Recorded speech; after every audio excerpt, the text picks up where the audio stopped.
In our final lecture, in the pulmonary section of Step 2 High Yield, we're going to discuss pulmonary hypertension, obstructive sleep apnea, and ARDS. Let us begin with a discussion of pulmonary hypertension.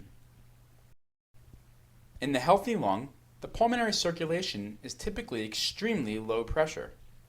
Systolics are normally 25 millimeters of mercury, diastolics of 8, and a mean of about 15. Values higher than this signify the presence of pulmonary hypertension.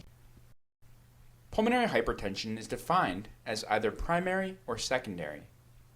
Primary pulmonary hypertension is disease characterized by idiopathic dysfunction of the pulmonary arteries without some other underlying cause. Whereas secondary causes of pulmonary hypertension include left-sided heart failure, which is by far the most common culprit, intracardiac left-to-right shunting, hypoxic vasoconstriction from chronic lung disease, for example, COPD, or thromboembolic disease. On Step 2, you should remember that chronic hypoxemia from any cause can lead to pulmonary hypertension.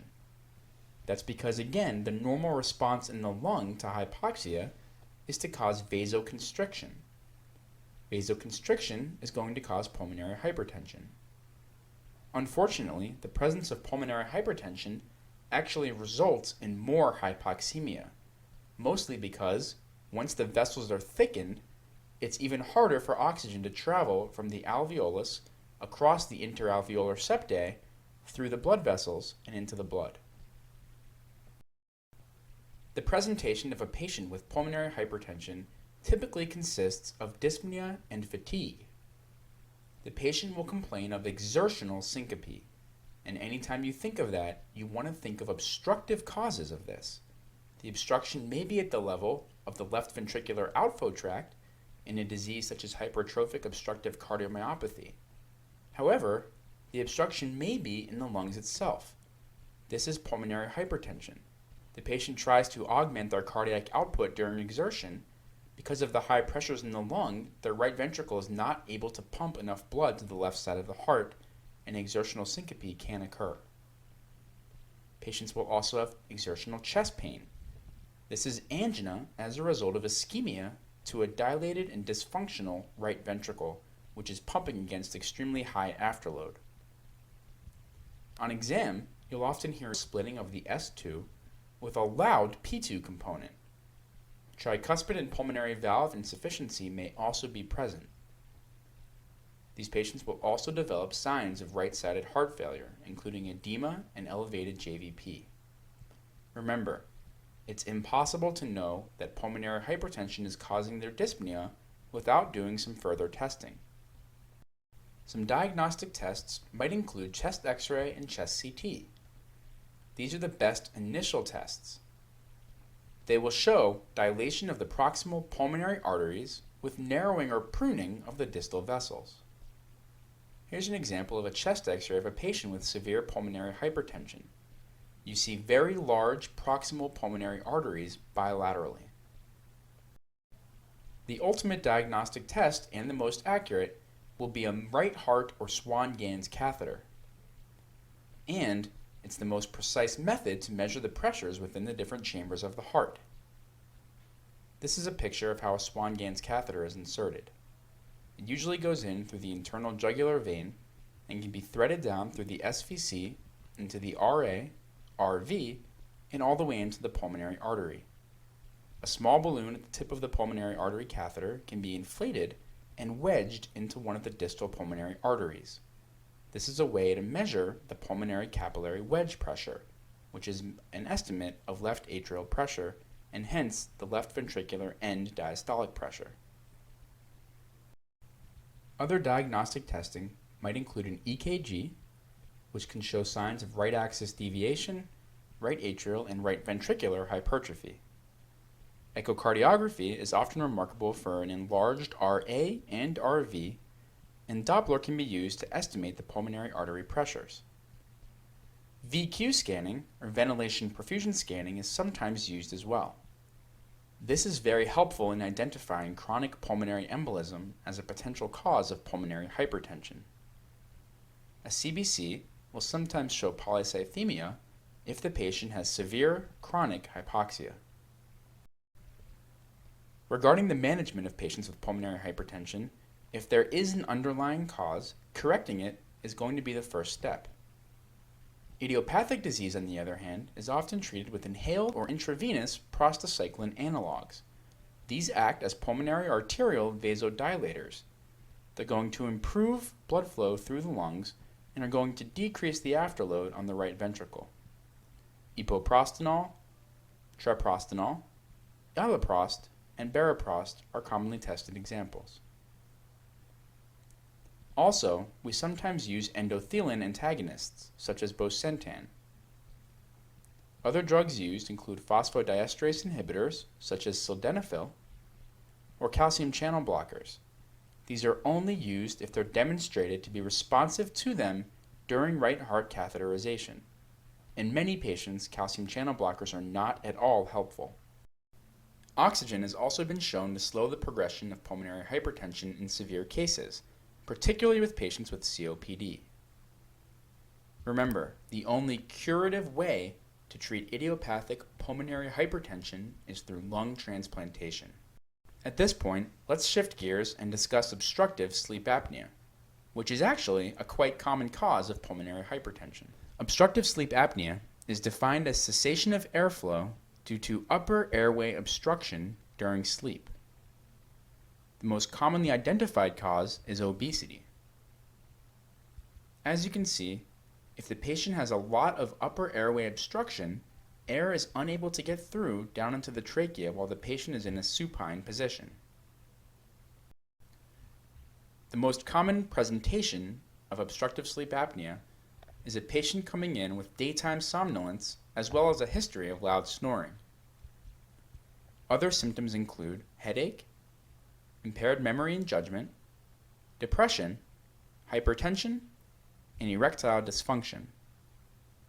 Remember, the headache in this situation is secondary to early morning hypercarbia after a night of frequent obstructions. The risk factors for developing obstructive sleep apnea are actually quite intuitive. These include male gender, obesity, a large uvula or large tongue, and retrognathia, also defined as a recession of the mandible or a very small chin. All of these are risk factors that increase the chance of developing obstructive sleep apnea. Other presentations of the disease can include arrhythmias and erythrocytosis if the patient has chronic nocturnal hypoxia. If the chronic nocturnal hypoxia is particularly severe and untreated, as we said before, chronic hypoxia is going to lead to hypoxic vasoconstriction in the lung, and these patients can develop pulmonary hypertension and RV failure. The most accurate test to diagnose OSA will be polysomnography, or a sleep study. You're going to see multiple episodes of apnea during the night when the patient actually stops breathing. For patients with obstructive sleep apnea, they can be treated by modifying their risk factors. For the obese patient, weight loss is key. In addition, patients should avoid alcohol, as alcohol can worsen the number of apneas a patient has at night. The mainstay of therapy, however, is nasal continuous positive airway pressure, or CPAP. As the name implies, this tubing that's connected to the patient's oropharynx or nose is going to apply positive airway pressure throughout the night. This helps to keep the patient's airway patent and is going to decrease the number of apneas the patient experiences during the night. In the worst case scenarios, some patients actually require surgical widening of the airway, also known as uvuloplatopharyngoplasty. Just like alcohol, other sedatives should be avoided. To conclude our lecture, let's discuss acute respiratory distress syndrome. Acute respiratory distress syndrome, also known as ARDS, is an acute respiratory failure that can either occur from an overwhelming lung injury or from some systemic disease that actually secondarily affects the lung. It's characterized by the following: severe hypoxia, poor lung compliance, extremely stiff lungs. And the patient will have non-cardiogenic pulmonary edema. ARDS is essentially caused by endothelial injury at the level of the alveolus. What's going on is that the cells become so leaky that the alveoli will fill up with fluid. Again, the key to defining ARDS is that this pulmonary edema is non-cardiogenic in nature. While our understanding of ARDS's pathophysiology has improved in recent years, it is still poorly defined. It's idiopathic in nature, and there are a large number of illnesses and injuries that are associated with this alveolar epithelial cell and capillary endothelial cell damage. The most common illnesses and injuries that cause ARDS include the following: sepsis or aspiration, any lung contusion or blunt trauma, near drowning, and patients who develop severe burns or a severe acute pancreatitis. This is only a short list of many causes, but the ones you should be most familiar with for step 2. The chest x-ray in ARDS is seldom subtle. You're going to see dense bilateral infiltrates which quickly become confluent and cause complete bilateral whiteout of the lungs on chest x-ray. In fact, the pulmonary edema is so severe that you often see air bronchograms on both chest x-ray and chest CT. These indicate areas where the alveolar infiltrates are so dense that the airways running through them actually appear as hyperlucencies on the chest x-ray. Here's an example of the bilateral whiteout seen on an ARDS chest x-ray. We have dense, puffy, cotton-appearing alveolar infiltrates on both sides of the lung. Here's a chest CT very clearly demonstrating air bronchograms. These are signs again of dense consolidation in the lung airspace. ARDS actually has criteria that must be met in order to define it. This includes a ratio of the PaO2 in arterial blood divided by the inspired fraction of oxygen. If that ratio is less than 200, they might fit criteria for ARDS. Remember, the FiO2 is expressed as a decimal. For example, on room air, which has 21% oxygen, we call this 0.21 when we plug it into this equation. If the PaO2 is 105 on room air, for example, and therefore the fraction of oxygen is 0.21, then the ratio would be 500, and that patient cannot be said to have ARDS. If, for example, you have a patient with a PaO2 of 70, while they're inspiring 50% oxygen, then the ratio becomes 70 divided by 0.5, or 140. This patient would fit criteria for ARDS. ARDS, importantly, is associated with normal findings on right heart catheterization. In addition to having the PaO2 divided by FiO2 ratio less than 200, in order to have ARDS, you must also have a normal capillary wedge pressure. It must be less than 18 in order to call it non-cardiogenic. Patients with ARDS almost always require intubation and mechanical ventilation. The best way to treat these patients is through low tidal volume mechanical ventilation. This gives the lungs the best chance to recover. As a rule of thumb, we use 6 milliliters per kilogram of tidal volume. Steroids, however, are not clearly beneficial in most cases. They can help in late-stage disease, in which pulmonary fibrosis can often ensue.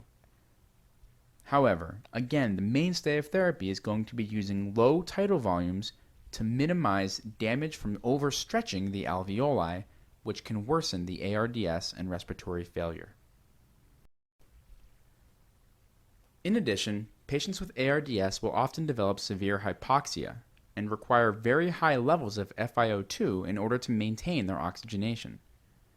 As you should remember, levels of FiO2 greater than 50% for any long period of time are going to be toxic to the lungs. Therefore, to decrease the use of high FiO2s, we can improve the patient's oxygenation through a different means, and that's through the use of positive end expiratory pressure, or PEEP. This works in a very similar manner to CPAP, which we described earlier in the lecture. Positive end expiratory pressure helps to keep the alveoli stented open throughout the respiratory cycle, hence improving oxygenation. One other way to help the patient with ARDS is to try to maintain a plateau pressure on the ventilator less than 30 centimeters of water. We can measure the plateau pressure using the monitor on the ventilator, and a plateau pressure is often indicative of the underlying lung compliance. Keeping it less than 30 ensures that you're not causing too much barotrauma to the lungs. Remember, no treatment has been proven to reverse ARDS. The mainstay of therapy is supportive, and you need to treat the underlying cause. This concludes our lecture.